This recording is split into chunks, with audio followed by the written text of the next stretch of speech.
सो बस आज के इस वीडियो के अंदर हम बात करने वाले हैं मुल्क राज आनंद की एक स्टोरी के बारे में जिसका नाम है टू लेडी राम्स। अब ये जो कहानी है ये बहुत ज़्यादा इंटरेस्टिंग है। आज के इस वीडियो के अंदर हम बात करने वाले हैं इस कहानी की समरी के बारे में, साथ ही हम इस स्टोरी का क्रिटिकल एनालिसिस भी देखेंगे। तो चलिए बिना देरी के शुरू करते हैं हमारी आज के इस वीडियो को। तो कहानी की शुरुआत होती है लाला जिंदा राम से, जो कि एक सरकारी ठेकेदार थे। उनकी दो पत्नियां थी। पहली का नाम था सुखी, जो कि 57 साल की थी, और दूसरी पत्नी का नाम था शकुंतला, जो कि 32 साल की थी। अब आप कहेंगे कि एक आदमी की दो पत्नियां, ये कैसे हो सकता है? तो ये जो कहानी है ये है पुराने टाइम की, यानी कि आज़ादी के समय की। उस समय हमारा जो देश था वो आज़ाद नहीं हुआ था, ब्रिटिश रूल हमारे देश के ऊपर था। हालांकि ब्रिटिश रूल में भी जो है दो पत्नियां रखना अलाउड नहीं था, लेकिन एक कानून होता था जिसे बोलते थे मिताश्र लो। मिताश्र कानून के अनुसार अगर आपको अपनी पहली पत्नी से बेटा नहीं हो रहा है तो इस कंडीशन में आप दूसरा विवाह कर सकते हो, यानी कि दूसरी शादी कर सकते हो। तो इसी कानून के तहत लाला जिंदा राम ने अपनी दूसरी पत्नी शकुंतला से शादी करी थी। अब आप कहेंगे कि बुढ़े लोगों को पत्नियां कहाँ से मिल जाती हैं? तो ये जो शकुंतला थी ये बहुत गरीब परिवार की थी, और उस समय में क्या होता था, जो गरीब परिवार की लड़कियां होती थी उनको जो है अपनी से ज़्यादा उम्र के लड़कों से या फिर अपने से ज़्यादा उम्र के व्यक्तियों से शादी करनी पड़ती थी, क्योंकि वो उनकी मजबूरी होती थी। अपने संसार को आगे बढ़ाने के लिए, अपने भविष्य के लिए उन्हें ये सब करना पड़ता था। तो शकुंतला एक गरीब परिवार की थी, इसी वजह से जो है वो लाला जिंदा राम से शादी करती है। अब शकुंतला की शादी तो उनसे हो जाती है, लेकिन आगे चल कर के लाला जिंदा राम की जो फैमिली थी वो सुखी नहीं रहती है, क्योंकि दोनों पत्नियों के बीच में लड़ाई होती थी। आए दिन दोनों पत्नियां लड़ती रहती थी। तो एक दिन लाला जिंदा राम क्या बोलते हैं, वो कहते हैं कि अब जो है इस घर का बंटवारा होगा। तो लाला जिंदा राम उठा लेते हैं एक चोक और घर का बंटवारा कर देते हैं, यानी कि आधा घर अपनी बड़ी पत्नी को और आधा घर छोटी पत्नी को दे देते हैं। ऐसे ही नौकरों का भी बंटवारा हो जाता है, आधे नौकर बड़ी पत्नी के पास, आधे नौकर छोटी पत्नी के पास। काम का भी बंटवारा हो जाता है, आधा आधा काम दे दिया जाता है।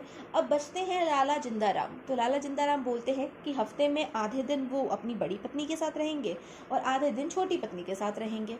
तो ऐसे करके जो है घर का बंटवारा हो जाता है। अब अभी तक तो सब कुछ सही चल रहा था, लेकिन ये शांति तो सुनामी से पहले वाली शांति थी। अभी तो सुनामी आना बाकी थी। जैसे कि आपको पता है कि एक म्यान में दो तलवारों का रहना बहुत मुश्किल है, वैसे ही एक घर में दो औरतों का रहना, वो भी बिना झगड़े, बहुत मुश्किल है भाई। और वो भी तब जब दोनों औरतों के पति सेम हो, यानी कि एक ही हो। तो यहाँ पर लाला जिंदा राम की तो भाई हालत ख़राब हो चुकी थी। अब जैसे कि मैंने आपसे कहा कि नौकरों का बंटवारा भी हो गया था, तो जो बड़ी मालकिन के नौकर थे वो छोटी मालकिन के नौकरों को पसंद नहीं करते थे। दोनों ही साइड के नौकर आपस में लड़ा करते थे, और इसी वजह से वो अपनी अपनी मालकिनों को भड़काया करते थे। एक साइड के नौकर कहते थे कि छोटी मालकिन ने आपके बारे में ऐसे कहा, दूसरी साइड वाले बोलते थे कि बड़ी मालकिन ने आपके बारे में ऐसे कहा। तो भाई हो गई लड़ाई, हो गया महायुद्ध। इसी बात पे जो है दोनों मालकिनें लड़ने लगती थी और नौकर भी आपस में जो है लड़ने लगते थे। अब यहाँ पर लाला जिंदा राम तो तंग आ चुके थे, लेकिन अब करते भी क्या, जब ओखली में सिर डाल दिया है तो पिसना तो है भाई। अब लाला जिंदा राम को भुगतना तो पड़ेगा ही सही, दूसरी शादी करिए तो। अब होता क्या है, लाला जिंदा राम जैसे कि मैंने आपको बताया कि एक सरकारी नौकरी करते थे, तो ब्रिटिश शासक जो है लाला जिंदा राम की वफादारी से प्रसन्न हो जाते हैं और उनको देते हैं नाइटहुड की उपाधि। अब उस समय नाइटहुड की उपाधि छोटी मोटी उपाधि नहीं होती थी। तो जो लाला जिंदा राम है उनको बहुत सारे कॉन्ग्रेचुलेशंस के मैसेज आने लग जाते हैं, पत्र आने लग जाते हैं कि बधाइयाँ आपको, आप नाइटहुड बन गए हो। और एक इनविटेशन भी जो है लाला जिंदा राम को आता है। अब वो इनविटेशन कार्ड किसकी तरफ से था? वो था गवर्नर की गार्डन पार्टी का इनविटेशन कार्ड। अब गवर्नर की तरफ से गार्डन पार्टी का इनविटेशन आया था, तो लाला जिंदा राम का जाना तो लाजमी था। अब जैसे ही वो कार्ड पढ़ते हैं तो कार्ड के ऊपर उनका नाम तो लिखा हुआ था, लेकिन उनकी पत्नी के नाम की जगह पे लिखा हुआ था लेडी राम। यानी कि अब यहाँ पर ये पता नहीं चल रहा था कि कौन सी वाली पत्नी को लेकर के जाया जाए। अब भाई गवर्नर को थोड़ी ना पता था कि लाला जिंदा राम ने दो दो शादियां की हुई हैं, उन्होंने तो लिख दिया लेडी राम। अब मान लो जैसे कि किसी का नाम है मिस्टर शर्मा, तो उनकी वाइफ का नाम अगर हमें नहीं पता तो हम लिखेंगे मिसेस शर्मा। अब अगर मिस्टर शर्मा ने दो दो शादियां की हुई हैं, तो कौन सी वाली मिसेस शर्मा को लेकर के जाना है ये किसको पता? अब ये तो उनको ही तय करना है। तो यहाँ पर जो लाला जिंदा राम है वो हो जाते हैं कंफ्यूज। वो कहते हैं कि अब किसको लेकर के जाया जाए। तो वो सोचते हैं कि शकुंतला अभी थोड़ी जवान है, खूबसूरत है, अगर उसको लेकर के जाऊंगा तो पार्टी में मेरा इंप्रेशन बढ़ेगा। तो वो क्या करते हैं, शकुंतला को जाकर के बोलते हैं, जो कि उनकी छोटी पत्नी थी, कि तुम ऐसा करो, तुम एक साड़ी ले आओ, क्योंकि जो है हमें जाना है गवर्नर की गार्डन पार्टी में, तो बढ़िया से तैयार व्यार हो जाना, हम वहाँ पर जाएंगे रात को। तो ऐसा कह करके जो है वो लाला जिंदा राम जो है अपने काम पे निकल जाते हैं। अब जो है शकुंतला तो भाई तैयार हो रही थी। अब इस बात का पता जो है बड़ी मालकिन के नौकरों को लग जाता है। अब भाई जब नौकरों को पता लग गया है तो बड़ी मालकिन को तो पता लगेगा ही लगेगा। तो नौकर जो है बड़ी मालकिन के पास जाकर के बोलते कि ऐसे ऐसे जो छोटी मालकिन है वो लाला जंदाराम के साथ में किसी पार्टी में जा रही है।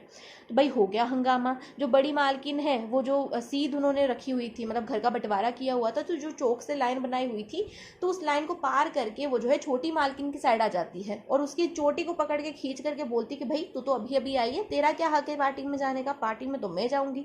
तो शकुंतला भी कौन सी कम थी, वो भी कहती कि भाई पार्टी में तो मैं ही जाऊंगी, लाला जंदाराम ने मुझे ले जाने के लिए बोला है तो मैं ही पार्टी में जाऊंगी। भाई झगड़ा अगर बातों तक होता तो चलता था, लेकिन यहाँ पर तो जो है मारकुटाई होने लग जाती है, दोनों पत्नियां आपस में लड़ने लग जाती हैं। फिर रात को जब लाला जंदाराम यहाँ पर आते हैं तो वो देखते हैं कि दोनों पत्नियों में झगड़ा हो रहा है, तो अब वो क्या करें। तो वो सोचते हैं कि अगर जो है उनको नाइटहुड की उपाधि मिली है और गवर्नर ने अगर उन्हें यहाँ पर कार्ड दे करके बुलाया है और कार्ड में अगर जो है लेडी राम लिखा हुआ है तो उस नाम को वो बदलवा करके लेडी राम्स भी तो करवा सकते हैं। अगर वो नाइटहुड है तो वो कुछ भी करवा सकते हैं, इतने बड़े ओहदे पर है तो कुछ भी तो करा सकते हैं। तो वो कहते हैं कि तुम दोनों ही मेरे साथ चलना। तो वो क्या करते हैं, दोनों पत्नियों को अपने साथ गवर्नर की पार्टी में ले जाते हैं। अब वहां पर जो लोग आए थे वो लाला जंदाराम के सामने तो कुछ नहीं बोलते, क्योंकि लाला जंदाराम उस समय बहुत बड़े ओहदे पर थे तो उन्हें कुछ नहीं बोलते, लेकिन उनके पीछे से बोलते हैं कि देखो दो दो पत्नियां लेकर के घूम रहा है, यानी कि उनकी बेइज्जती करते हैं उनके पीछे से। अब यहाँ पर ये जो आपकी कहानी है ये कंप्लीट हो जाती है।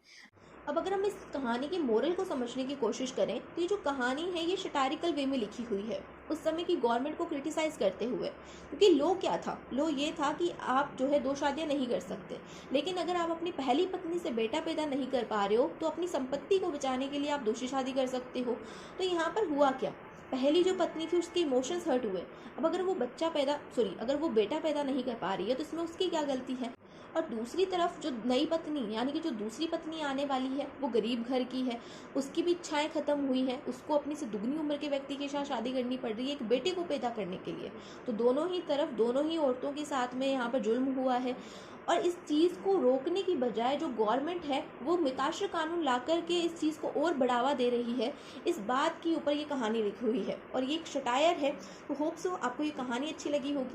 अरे दीदी अच्छी नहीं, बहुत अच्छी। अरे छुटंकी, मैं तुमसे नहीं पूछ रही, मैं व्यूवर्स से पूछ रही हूँ। अरे तो मैं वही बता रही हूँ, व्यूअर्स को भी ये कहानी बहुत अच्छी लगी है। तुम्हें कैसे पता? मुझे पता है। तुम भी ना छुटंकी। अच्छा ठीक है, मैं व्यूअर्स से ही पूछ लेती हूँ। तो गाइस अगर आपको ये कहानी अच्छी लगी है तो फटाफट से कमेंट सेक्शन में एक रेड हार्ट कमेंट कर देना, ताकि दीदी को भी पता चल जाए कि आपको कितनी पसंद आई है ये कहानी। तो गाइस अब छुटंकी ने बोल ही दिया है तो फटाफट से कमेंट सेक्शन में एक रेड हार्ट कमेंट कर देना। और अगर आप ऐसी ही और वीडियोस देखना चाहते हैं तो जाइए फटाफट से इंग्लिश लिटरेचर की प्लेलिस्ट चेक कर लीजिए मेरे चैनल पर। और साथ ही अगर आपको कोई और वीडियो का एक्सप्लेनेशन चाहिए तो आप मुझे कमेंट सेक्शन में उस टॉपिक का नाम भी कमेंट कर सकते हैं, मैं उस टॉपिक के ऊपर ज़रूर से वीडियो बनाऊंगी। तो चलिए मिलता है नेक्स्ट वीडियो में, तब तक के लिए bye bye, take care, bye bye guys.